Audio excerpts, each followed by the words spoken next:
Gareth, welcome. Hello, Nina. Thank you. Thank you very much indeed. You're very welcome. I'm sure that you will have been absolutely enthralled with that conversation with Amit just then. I'm sure there'll be loads of things popping round your head in terms of your own thoughts and experiences. And I know from our previous conversations that allyship is such an important thing to you personally. I'm going to hand over to you to share with us what you will in terms of what you're doing, how you're approaching things at FirstBus, having come from a completely different environment. You're now on the buses and making a difference very, very quickly. So enough from me. I'll hand over to you. Thank you, Nina. And gosh, how do I follow? What a remarkable story from Amit there. And it's incredible. I've got so many notes that I just want to get into. So I'm going to resist that until I'm allowed to a little bit later on. And let's talk FirstBus a little bit. But you asked me to start with a bit about me and I guess my story so far. And as you described at the introduction, I'm a dad, a husband, a son, a friend, a big Disney fan, a lover of the lawn, the lines you get in the lawn when you've just cut them. I'm a golfer and I'm the head of ED&I here at FirstBus. But I've only been in this brilliant industry for around about 7 months. And my career so far has predominantly been in retail. I'm an operator at heart. I've ran little shops, big shops, square shops, round shops, lots of shops. As a regional manager, I've opened shops, I've closed shops, but always with a people lens. And then I was very fortunate enough around about 5 years ago to move into a more traditional people role within Asda, where I've spent the last 5 years moving around the people floor in areas like engagement and talent capability, L&D. And most recently into to diversity and inclusion. And I kind of described to you when we spoke, actually, I feel like a bit of an accidental ED&I expert. And, this isn't a job I ever applied for. And I remember that the moment that Jackie, my boss at Asda, came to me and said, Gareth, we really want to amplify our work in the ED&I space, and we'd like you to lead that for us. And I remember thinking they were talking about a different Gareth. I don't feel qualified to do this. And if one example of an ally is a supporter, actually. And Jackie, was a mentor, a sponsor, a supporter of mine. And I remember she said 3 things to me. She said, Gareth, you are curious, you're determined to make a difference, and you make stuff happen. And actually that is all the qualification you need to work in this space and drive the agenda, and that still resonates with me today. That I'm kind of a bit of an accidental ED&I expert, but absolutely love what I do and the opportunity that's afforded to me to make a difference in this space, and that's kind of what gets me up in the morning is that ability to make a difference. And so I find myself in FirstBus. I joined the business back in March, and thoroughly having a great time. And what are we getting up to? Well, we've built a plan in FirstBus that looks to accelerate our position as a truly inclusive business. And we've got a bit of a mission that we're going after. We've called it a journey to a place where everyone is welcome, can be their true selves and succeed. And we've specifically chosen those words, everyone welcome, true self, succeed, because, we recognize that this isn't just about one aspect of this cultural transformation. It's about diversity. It's about inclusion. It's about equity and equality, and it's about belonging. And so we've tried to capture that. Ultimately, and of course, the last webinar was creating, how do you create this sense of belonging? And that's kind of where the magic happens, right? That's where people start to be able to be their true selves, to not conceal their identities, to feel truly welcome and part of something, and a family, a belonging within an organization. And so to do that in Bus, we've embarked on a pretty ambitious and quite aggressive plan to really accelerate our way through to this place that I've just described. And it's strategically tactical, if you can have such a thing. We very deliberately looked to try and develop a plan that moves us quickly into a place where we can then start to consider the longer term. So this is a 12-month plan that we are going after. And my ability to drive this plan is ultimately with an executive in FirstBus that are allies, that are behind the plan, and that take the action of allyship. And perhaps later we can have a look at the difference between passive and active allyship. Both are allies, but one takes up action. One is perhaps more of a bystanding community in the allyship space. And maybe we can unpack that a little bit later on. But, you know, that permission, that ability is what's afforded to me. So we've got 5 pillars in our plan. The first is around building knowledge and confidence. The second about gaining momentum. The third is around enabling ED&I. We talk about data in the fourth, and then governance in the fifth. And if it'll be helpful, I'll give a few examples of kind of what we're up to in each of these pillars. So that'd be great.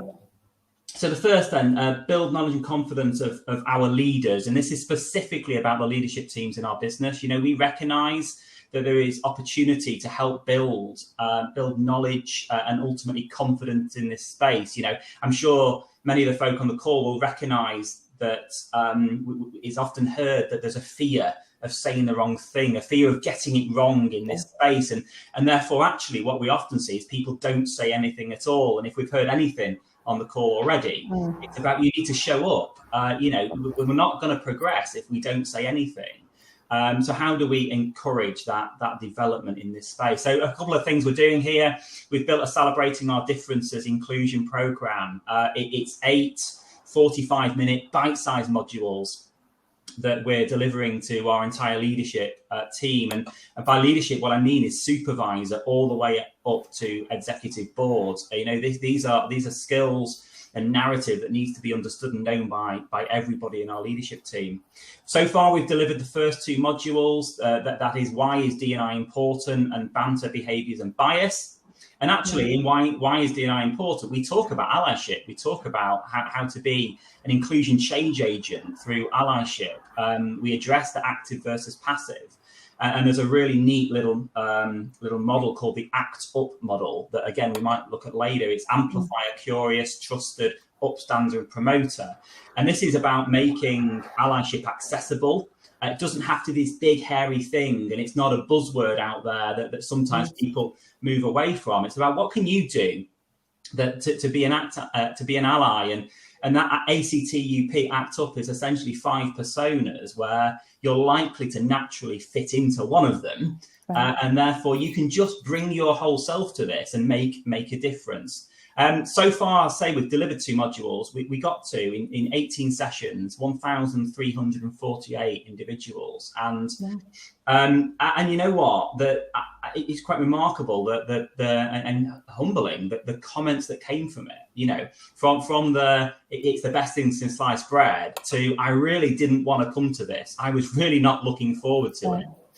But actually, I was chatting to my family about it last night over dinner, and this is the impact it had, which I think is fantastic. It's incredible. I was going to ask you, Gareth, whether to go through these modules is voluntary or everybody's going through these modules, but it sounds like everybody's going through them. Yeah. So we've made it, you know, purposely mandatory. And so far, 18 sessions, 70% of the population invited from supervisor to exec board. And what I would say is all of the exec board have been on it, been on a session. Now, there's something quite nerving about delivering a session when your managing director is sat on the other end of the call. But, you know, that's allyship, right? You know, that are actively contributing and making a difference. So other things in build knowledge, we're building a program around reverse mentoring. I think this, and again, we've heard elements of this already from Annette, that, you know, it's incredibly important to try and see perspective from a different lens, different to your own. And I remember being reverse mentored by an individual in Asda, and it had the most profound impact on me. I truly couldn't understand. I thought I did, but the reality is I was nowhere near in my own lens and my own perspective, having even been close to considering the lens that individual has. We're calling it a day in my life. It launches in January, and I'm really looking forward to that. We're also bringing more external guests into the business. I think it's really important we give perspective. I think, you know, what I've seen so far is we can have a tendency to be quite insular And it's a very traditional industry we're in here. And sometimes it's about the way we've always done it. So actually, sometimes an external perspective is really helpful, just to start to give a different perspective. So the second one, gain momentum, and this is more broader to the business. This is about raising awareness, EDI, to all of our colleagues and connecting our colleagues together in this common conversation. This started as having a really clear position on EDI in our business. And actually 2 weeks ago, Jeanette Bell, our managing director, wrote to every single colleague. Here's the letter that came through my post box, giving a very clear position on equality, diversity, inclusion, what it means to her and our business. And I think that's really important, being very clear from the top on what's okay and what's not. And also in that statement that went to every colleague's home address. And again, it was really important to us that we got to every colleague here. So we went with a slightly different tact than perhaps we traditionally have done so. On the other side of that letter, we launched our month of inclusion, and that is November. We're in it now. We're on day 3, and what we're doing across this month is sharing short videos, 60 to 90 second videos of colleagues from around our business that are sharing their lived experience or an ally to a community, and a top tip, a piece of advice on how you can be a better ally to that community. And we're sharing them internally, but also externally. These are messages. Whilst there may be a driver on a FirstBus with a FirstBus uniform, or an engineer in the workshop, or one of our team in the office space, actually the messages are universal. I'm incredibly proud of the campaign, and it features ultimately storytelling. I think storytelling humanizes EDI. I think you get a raw reality, builds curiosity. You connect with a story in a way that you can't in any other way. So having it in this form, I think, is really important. And so far, we're only on day 3. We've had 3 videos so far. They're making a real impact. The videos are brilliant, and I would encourage anybody. So you'll be inundated with LinkedIn requests, Gareth, but I would encourage anyone who is on the call today to connect with you on LinkedIn so that they can watch these videos, because they are superb. They are very, very good. And as you say, that storytelling and coming back to something that Anit mentioned earlier, it's about, this is happening to real people. It's somebody, it's you can see it. You're not reading it in a book. It's not a newscaster telling us a story about something that's happened. It's a real individual telling us their story. And I agree. I think that's incredibly powerful. Well, I mean, having lots of LinkedIn invites is a good problem to have, isn't it? So, please do watch the videos and share them. We're encouraging people. As I say, the messages here are universal. And I think this is something quite unique in the area that we work, that, let's not be precious about it's our work. We're in this together. We're trying to solve the same problem here, and in ultimately creating a more inclusive sector, or indeed beyond that. So let's do this together. So they're out there. The colleagues, I'm so proud. I tell you what, Nina, we did a week of filming of these, and went from Aberdeen to Leeds to Swansea to Norwich to London, and it was the best week in my career. I met some incredible colleagues with just incredible stories behind them, that are willing to go on camera and share their story and consent to anybody watching it. Utterly remarkable. So if I carry on through, what else in this space? Well, we're also looking to do an intentional allyship program. How do we build a cohort of allyship, specific and intentional to given underrepresented communities, to provide positive action towards that community and help them be the best they can be as they move through their career. Then there's enabling EDI. It's not my favourite space, if I'm honest. It's policies, but it's really important. Having an infrastructure that underpins this cultural transformation is really, really important. So, we're building policies. We're building more inclusive policies with this golden thread through all of our position. We're working with a number of external consultancies like TimeWise, where we're looking at flexible working, that we know, flexible working is the number one driver to gender equality. So we're getting behind that and looking what we can do, again, in a very traditional industry, dominated, significantly dominated by male. How do we look at gender equality with a different perspective to perhaps what we've done in the past? That's really important as well. Sorry to interrupt you there, but from an employer value proposition, one of the things that we're noticing from our perspective as working in the recruitment side of the industry is that more and more people now, when we're talking to them about new opportunities, they want to know what the policies are. It's not about what we think we're going to do or what's being done in on an informal basis. It's what are your policies around this area, because that tells a candidate a lot about your organisation and the culture of it, and actually whether they want to come and work with you or not. So it's really important on so many different levels.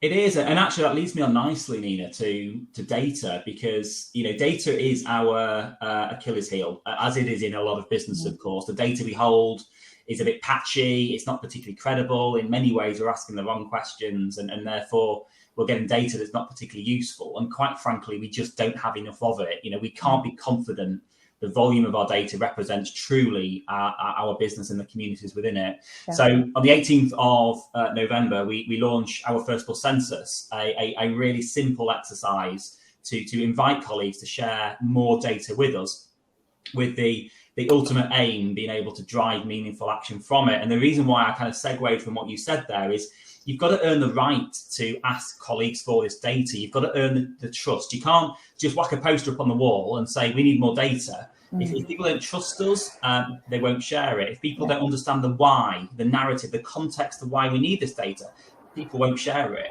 And so all that I've kind of described already, and a few more examples, is why it's been really important to accelerate and demonstrate what we're doing in EDI, that this is really important to us. This isn't just something we're doing and we'll be on to something else next month. We're taking absolute tangible, making tangible difference to our business to improve our culture.